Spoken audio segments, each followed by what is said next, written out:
नमस्कार। आज हम बना रहे हैं घर में रखे सामान से ही एक बहुत ही टेस्टी रेसिपी। जिस इंसान को भूख ना हो ना उसको भी भूख लगाएगी। और साथ में ये रेसिपी जो है ना वो आप फ्रिज में रखकर स्टोर कर सकते हैं 1 महीने तक। बिल्कुल भी ये खराब नहीं होगी। तो चलिए बनाना शुरू करते हैं। तो सबसे पहले मैंने लिए हैं यहाँ पे सूखी लाल मिर्च 10 से 12 और 2 पोथी लहसुन के छील लिए हैं। और इसके बाद लिया है यहाँ पे हमने अमचूर पाउडर, सौंठ पाउडर, मूंगफली के दाने आधी कटोरी और ये लिया है 2 चम्मच साबुत धनिया और 2 चम्मच लिए हैं तरबूज के बीज। ये सभी चीज़ें हमारे घर में होती हैं और इन्हीं की मदद से हम बहुत ही टेस्टी रेसिपी बनाएंगे। तो सबसे पहले हम रखते हैं एक पैन और उसमें डाल देते हैं 1 चम्मच घी। बस ज़्यादा घी की ज़रूरत नहीं है बिल्कुल भी, और आप चाहें तो ऑयल भी यूज़ कर सकते हैं, लेकिन लंबे समय तक आप स्टोर करना चाहते हैं तो आप घी में बनाइएगा। अब हम इसमें डाल देते हैं आधी कटोरी मूंगफली। तो मूंगफली की भी आप क्वांटिटी अपने हिसाब से एडजस्ट कर सकते हैं। अगर आपको मूंगफली का स्वाद बहुत ज़्यादा पसंद नहीं है तो आप कम भी कर सकते हैं, और अगर लहसुन का स्वाद कम पसंद है तो आप लहसुन की क्वांटिटी कम कर सकते हैं। तो जैसे भी आप चाहें वैसे कर सकते हैं, कोई प्रॉब्लम नहीं है। तो बस देखिए अब हमारी मूंगफली भून चुकी है, हल्का सा कलर चेंज हो गया है और हमने सिर्फ नमी निकालनी है, ज़्यादा नहीं भूनना है। अब हम डाल देते हैं लहसुन। इसे भी हमें ज़्यादा देर नहीं भूनना है, बस इतना कि इसमें हल्का हल्का सा स्पॉट आ जाए ब्राउन कलर का। तो उससे क्या होता है कि नमी थोड़ी सी निकल जाती है और शेल्फ लाइफ थोड़ी बढ़ जाती है। अब हम डाल देते हैं इसमें तरबूज के बीज और डाल देते हैं धनिया और थोड़ा सा जीरा डालते हैं, लगभग आधा चम्मच के करीब, और इन्हें भी लो फ्लेम पर हम भून लेते हैं। इतना भूनते हैं कि धनिया और जीरे की थोड़ी खुशबू अच्छी सी आने लगे। तो बस जैसे ही खुशबू आने लगती है तो बस हम समझ जाएंगे कि ये हमारी डन हो चुकी हैं, चीज़ें भुन चुकी हैं अच्छे से। तो फ्रेंड्स ये रेसिपी आप ज़रूर से बनाइएगा। इसी रेसिपी को मैंने हरी मिर्च के साथ भी बनाया है, बहुत ही टेस्टी रेसिपी बनी थी। आप उसे भी चेकआउट कीजिएगा, लिंक मैं आपको डिस्क्रिप्शन बॉक्स में दे दूंगी। अब लास्ट में हम डाल देते हैं इसमें मिर्चें। तो वैसे तो ये सूखी ही मिर्च है, लेकिन अभी थोड़ा मौसम बारिश का हो रहा है ना, तो सीम सभी चीज़ों में आ जाती है। तो आप हल्के गैस पे ही इसको भी धीरे धीरे से भून लीजिए 1 मिनट के लिए। तो बस थोड़ा सा कड़क लगने लगे, बस इतना ही काफ़ी है। अब हमारी सभी चीज़ें भुन गई हैं, गैस को हम बंद कर देते हैं और इसी पैन के अंदर रखे रहने देते हैं इन चीज़ों को, ताकि पैन की गर्मी से भी ये आराम से सिक जाएं। और अब आप देखिए 10 मिनट के बाद ये सब चीज़ें ठंडी हो गई हैं, हाथ से हम छू पा रहे हैं। अब हम लेते हैं मिक्सी का एक जार, जिसमें हम इस सूखे सामान को पीस सकें। तो बस ये आप ध्यान रखिएगा कि गीला ना हो जार, सूखा जार हो तभी अपनी शेल्फ लाइफ बनी रहेगी इस रेसिपी की। तो मैं इनको हाथ से ही डाल रही हूँ सभी मसालों को, क्योंकि मिर्चें मैंने बड़ी बड़ी काट के रखी थी, इसलिए वो चम्मच की मदद से तो जाएगी नहीं।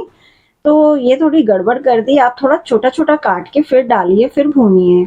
अब मैंने इसमें अमचूर पाउडर डाल दिया है और साथ में डाल दिया है सौंठ पाउडर, और एक पौना चम्मच में डाल रही हूँ यहाँ पे नमक, और इन सब चीज़ों को मिलाकर हम पीस लेते हैं। तो देखिए हमारे अच्छे से ये चटनी पिस के तैयार हो गई है। तो बस ऐसे दरदरी से ही हमें चटनी पीसनी है। अब बाकी के सामान को भी हम इसमें डाल देते हैं। तो फ्रेंड्स रेसिपी आपको पसंद आती है तो प्लीज़ वीडियो को लाइक, शेयर और चैनल को सब्सक्राइब ज़रूर से कीजिएगा।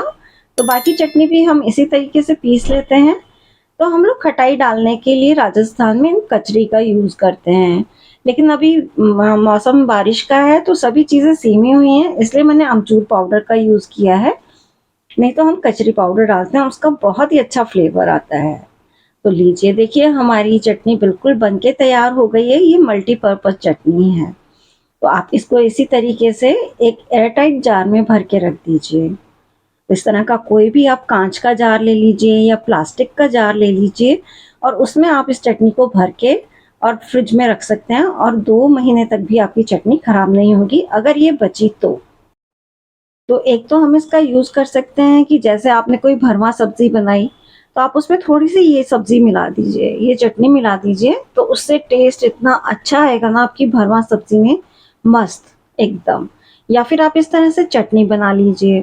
तो थोड़ा-सा आप पानी डालिए और इस तरह से बारीक पीस लीजिए। तो आप इसी चटनी को ना आप मेयोनेज़ में मिलाइए और कोई रोल बना रहे हैं रोटी का, तो उसके ऊपर लगा दीजिए या सैंडविच बना रहे हैं तो उसमें लगा दीजिए, बहुत ही टेस्टी लगेगा आपको सैंडविच।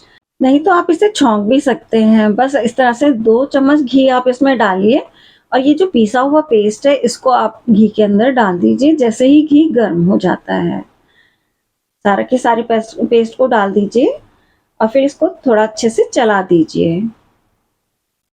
तो ये चटनी जो है पक जाती है और बहुत ही अच्छा फ्लेवर आता है फिर इस चटनी का। तो फ्रेंड्स एक बार ट्राई ज़रूर से कीजिएगा इस चटनी को, बहुत ही मज़ेदार और टेस्टी रेसिपी है।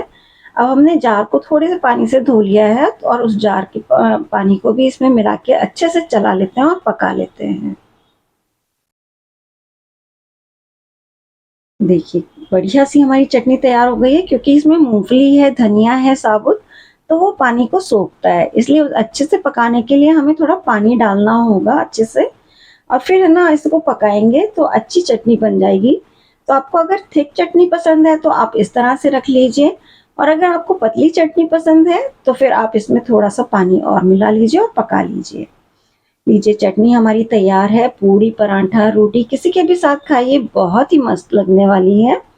तो फ्रेंड्स कभी हमारा सब्जी बनाने का दिल नहीं करता है, ऐसी सूखी चटनी हमारे फ्रिज में रखी है, तो बस या तो सूखी चटनी को ही लगा के खा लीजिए या फिर इस तरह से चटनी बना लीजिए 5 मिनट में और फिर उसका मज़ा लीजिए। या फिर कोई गेस्ट आ जाते हैं अचानक से तो फिर आप इस तरह की चटनी सूखी रखी हुई है फ्रिज में तो बना लीजिए और एक वैरायटी तैयार है। तो फ्रेंड्स रेसिपी अगर आपको पसंद आई है तो कमेंट बॉक्स में ज़रूर से लिखिएगा। मिलते हैं फिर किसी और रेसिपी में। नमस्कार।